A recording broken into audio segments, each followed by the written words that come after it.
আমি হলাম দ্বারকাধীশ, আর এমন যুদ্ধের পরিস্থিতিতে সেনাপতির নয় দ্বারকাধীশের কথা শোনা উচিত। দাদা আমার অত্যন্ত প্রিয়, আর সেই কথা কারোর অজানা নয়, কিন্তু কূটনীতির বিষয়ে আসলে দাদার খুব বেশি জ্ঞান নেই। আর এই মুহূর্তে উনি ব্যাকুল হয়ে আছেন, চিন্তিত আছেন, কোনো অনুচিত সিদ্ধান্ত নিয়ে ফেলতে পারেন। কানাই,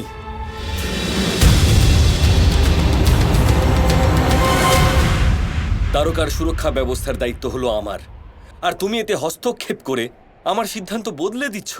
এরকম হঠাৎ বদল ঘটলে সেনাদলের মনোবল কমে যাবে কানাই, আর তাছাড়া তারা বিচলিত হতে পারেন, বিভ্রান্ত হতে পারেন। আপনি আমার কথা বুঝতে পারছেন না দাদা। একবার ভেবে দেখুন আর এটা বোঝার চেষ্টা করুন আমি যেটা করছি তা কেন করছি। আমি চাই না যে যখন শত্রুরা আসবে তখন তারা অনুমান করতে পারুক আমাদের সৈন্যদল কত শক্তিশালী আর কত সংখ্যক। আমি চাই যখন তারা যুদ্ধে নামবে তখন যেন হতবাক হয়ে যায়, নিজেদের সামলাতেই না পারে, আমরা তখন তাদের পরাস্ত করব। কি বলছো তুমি কানাই? তুমি যেরকম বলছো বিষয়টা সেরকম নয়। শাল্য একজন কুশল যোদ্ধা এবং ও দ্বারকার শক্তি ও সেনাবাহিনীর ব্যাপারে আগে থেকেই জানে। যদি এই যুদ্ধের শুরু থেকেই পর্যাপ্ত পরিমাণে সেনা না থাকে তাহলে দ্বারকায় প্রবেশ করতে শাল্যের বেশি সময় লাগবে না কানাই। আজ আপনি আমাকে বিশ্বাস করতে চাইছেন না? আমি এতদিন এই দ্বারকার থেকে দূরে কেন থাকলাম? যদু বংশকে রক্ষা করার জন্য, দ্বারকাকে রক্ষা করার জন্য। আর আজ আমি যখন ঠিক সিদ্ধান্ত নিচ্ছি তার উপর আপনি সন্দেহ করছেন। যে সিদ্ধান্ত আমি নিয়েছি তা যদি পালন করা হয় তাহলে আমরা নিশ্চিত রূপে শত্রুর উপর বিজয় লাভ করতে পারবো দাদা। কিন্তু আজ সেনাদল তো দূরের কথা, আমার নিজের দাদাই আমার উপর আস্থা রাখতে পারছেন না। আপনার কি হয়েছে বলুন তো দাদা? আচ্ছা, আমার কিছু হয়েছে। ঠিক আছে কানাই, তোমার আদেশ অবহেলা করা হবে না। কানাই যেমন আদেশ করছে ঠিক তেমনটাই করা হোক। হ্যাঁ বাবা।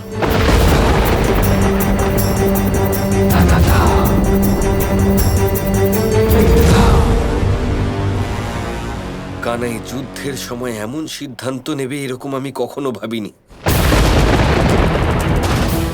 যবে থেকে কানাই ফিরে এসেছে কে জানে ও এরকম বিচিত্র আচরণ কেন করছে। না আমাকে কিছু বলছে, না কিছু জানাচ্ছে, না আমার কোনো কথা শুনছে ও। অবশ্যই কিছু একটা অদ্ভুত ঘটনা ঘটছে।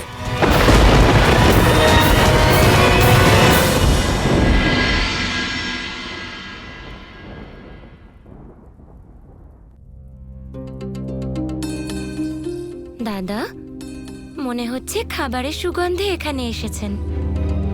না রাধা। কেন? অর্থাৎ আজ আপনি খাবার খাবেন না? কি হয়েছে দাদা, সব ঠিক আছে তো? ঠিক কি করে হতে পারে রাধা? তুমিও দেখতে পাচ্ছ যে এরকম কঠিন সময়ে কানাই কিরকম আচরণ করছে। হ্যাঁ, কিন্তু এতে খারাপ কি আছে? কৃষ্ণ নিশ্চয়ই প্রসন্ন ও শাম্বকেও সাহায্য করেছে।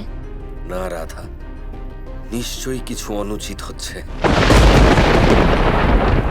জানি না কানাইয়ের কি হয়েছে, জীবনে প্রথমবারও আমার বানানো সুরক্ষা ব্যবস্থা অমান্য করছে।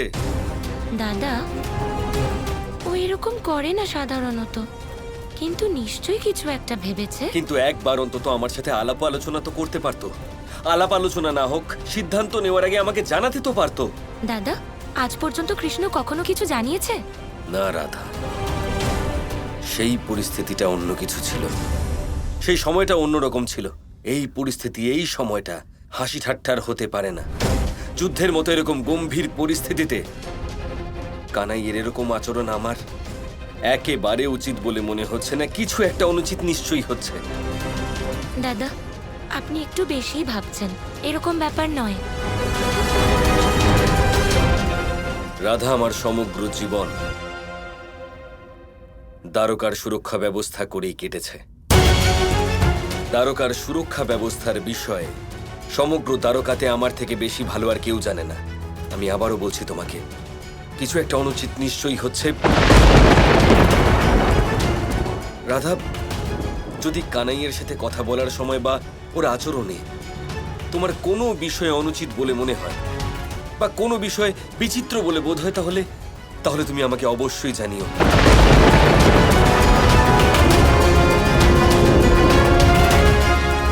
আমাকে কথা দাও রাধা যে তুমি আমাকে নিশ্চয়ই জানাবে।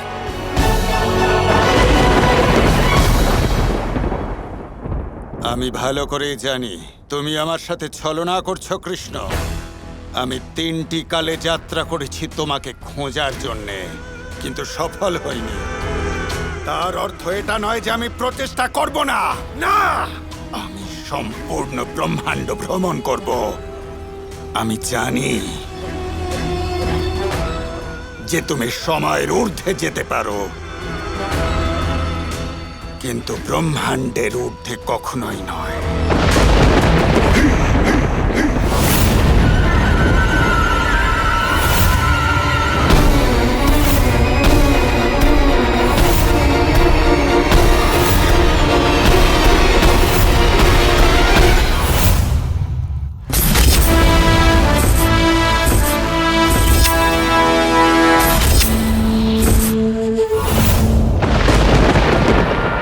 পেয়ে গেছি। আমি জানতে পেরে গেছি যে তুমি কোথায় আছো। তোমায় খুঁজে পেয়েছি। এবার তোমাকে বশীভূত করব আমি। কিছু একটা ব্যাপার আছে, নয়তো দাদা এটা কেন বললেন?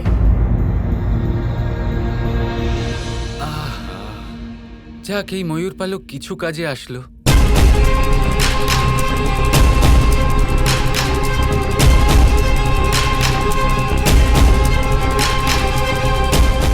কি ব্যাপার, কি দারুণ ব্যাপার। কি ব্যাপার রাধা, তোমার মুখে চিন্তার ছায়া দেখছি, কারণটা শুনি।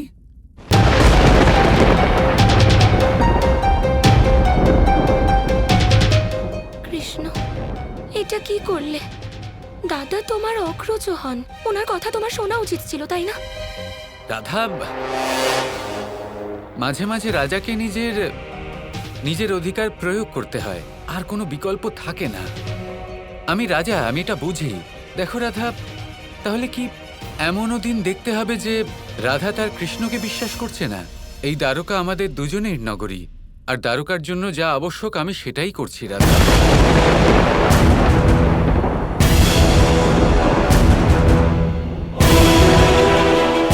কৃষ্ণ, দ্বারকা যতটা আমাদের ততটাই দাদার।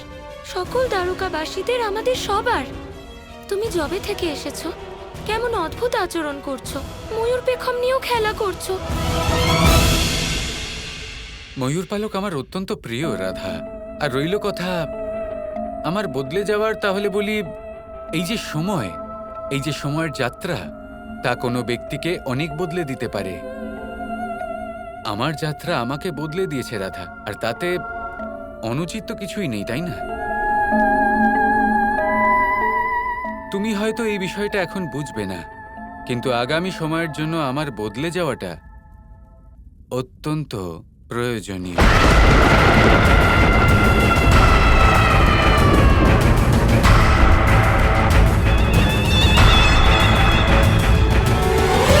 কিছু আবেগ আর কিছু বস্তু কখনো বদলানো যায় না।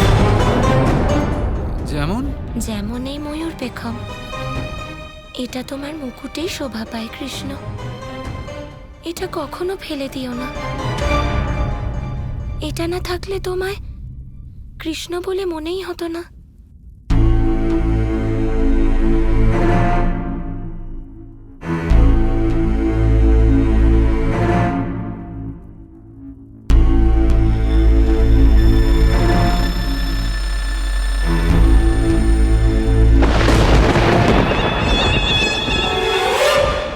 আমি একেবারেই ভালো নই রাধা। তুমি আমাকে এত ভালোবাসো, আর আমি তোমাকে এত নিরাশ করলাম। আমি অদ্ভুত, কি যেন বলে ওকে, মূর্খ। কিছু বুঝতেই পারছি না আমি কখন কি করি। আমি খুবই খারাপ। কৃষ্ণ, তুমি সত্যি অনেক বদলে গেছো। তুমি না আর আগের মতো নেই। তুমি কি জানো, আমি সব খাবার তোমাকে নিজের হাতে খাওয়াতে চাইছিলাম, কিন্তু তুমি সব নষ্ট করে দিলে। তোমার আসল সত্যটা এবার সামনে আসছে।